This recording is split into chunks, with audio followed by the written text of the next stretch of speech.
El PSOE subsidiará, con nuestro dinero, no con el suyo, las entradas al cine de los mayores de 65 años para que todos los martes puedan acudir a las salas a un precio de 2 euros.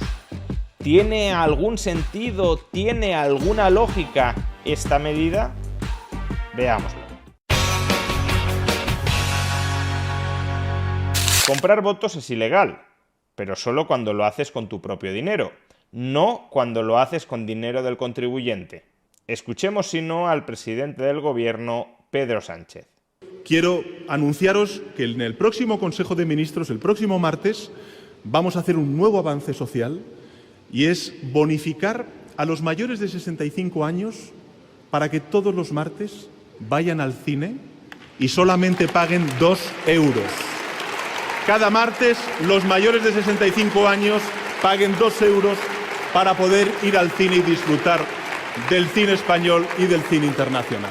Y como esto no deja de ser una subasta por el voto del ciudadano, acto seguido ha salido Podemos y ha dicho: veo tu propuesta y la doblo. Atención a este tuit de Yone Belarra. Vamos a proponer al PSOE ampliar las entradas de cine por 2 euros a las personas desempleadas y sus familias, los hogares que reciben el ingreso mínimo vital, las personas con discapacidad y los y las jóvenes entre 15 y 29 años. Por una cultura para todos y para todas.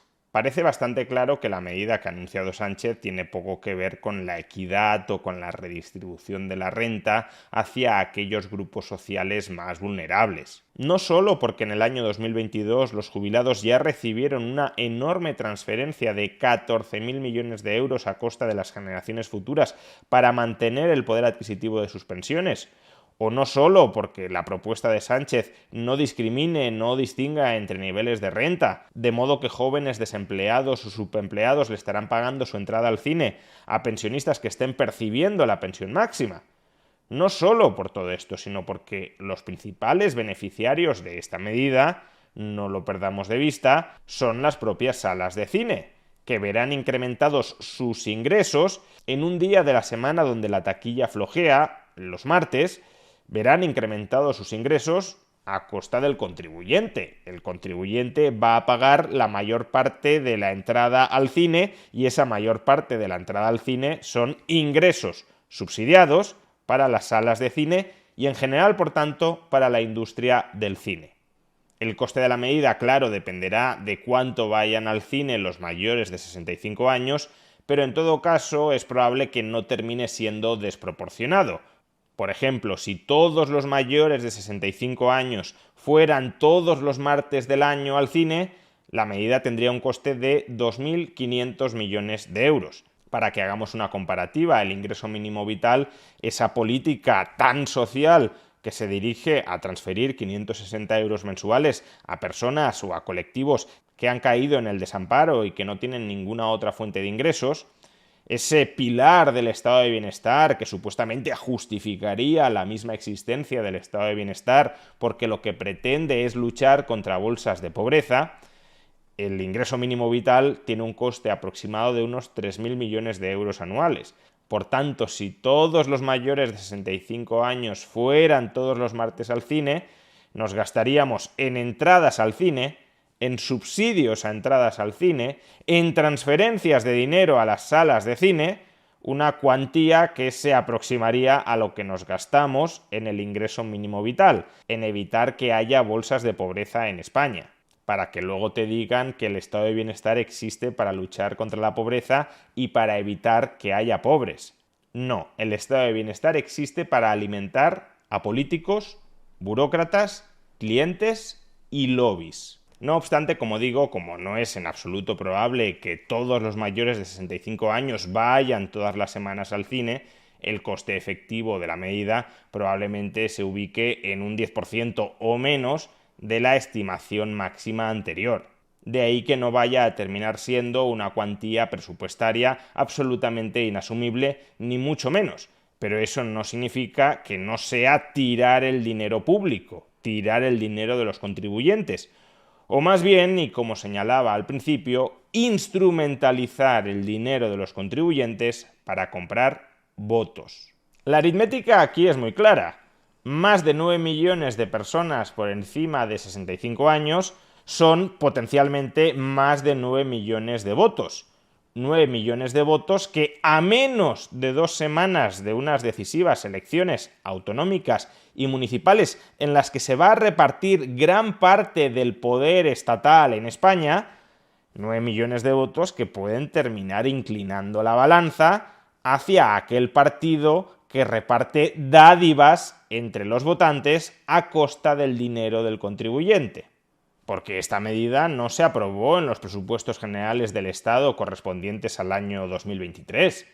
No es que el PSOE dijera: consideramos que es muy importante que las personas con más de 65 años tengan un acceso subsidiado al cine los martes de cada semana. Por tanto, incluyamos una partida específica en la tramitación de los presupuestos de este año para sufragar este gasto. No. Es que menos de 2 semanas antes de las elecciones autonómicas y municipales de España, el gobierno aprueba este aguinaldo en Consejo de Ministros para más de 9 millones de votantes. Por tanto, esto es lo que es: comprar votos. Y no debería sorprenderle a nadie que sea esto, que sea pura compra de votos. Porque es verdad que hay muchas personas que tienen una visión muy idealizada del Estado, como si el Estado persiguiera el interés general o el bien común. En realidad, el primer objetivo que persigue cualquier Estado, incluso para poder perseguir otros objetivos posteriormente, el primer objetivo que persigue cualquier Estado es su supervivencia. Y para que un Estado sobreviva, necesita generar una amplia legitimación social sobre la importancia de la labor que desempeña. ¿Y cómo haces eso? Pues generando afección y dependencia. Es decir, que cada vez más gente te tenga supuestamente cosas que agradecer y que cada vez más gente no sea nada si no es por ti y por lo que tú le das. Si todos dependemos de algún modo del Estado, si todos tenemos algo que agradecerle al Estado, ¿quiénes vamos a querer acabar con el Estado o al menos reformularlo radicalmente? Y esa misma estrategia, generación de afección y dependencia, de redes clientelares en última instancia, es la misma que puede desarrollar un partido político o un grupo social, un colectivo, para mantenerse al frente de ese Estado que parasita a la sociedad y por tanto para aprovechar en su propio beneficio, en el beneficio del partido, del grupo, del colectivo que dirige el Estado, para aprovechar en su propio beneficio ese parasitismo social tan extendido que se desarrolla con los tentáculos estatales. No nos engañemos, esto no es una degeneración de la política, esto no es una perversión de la política. Esto, la compra de votos, es la política.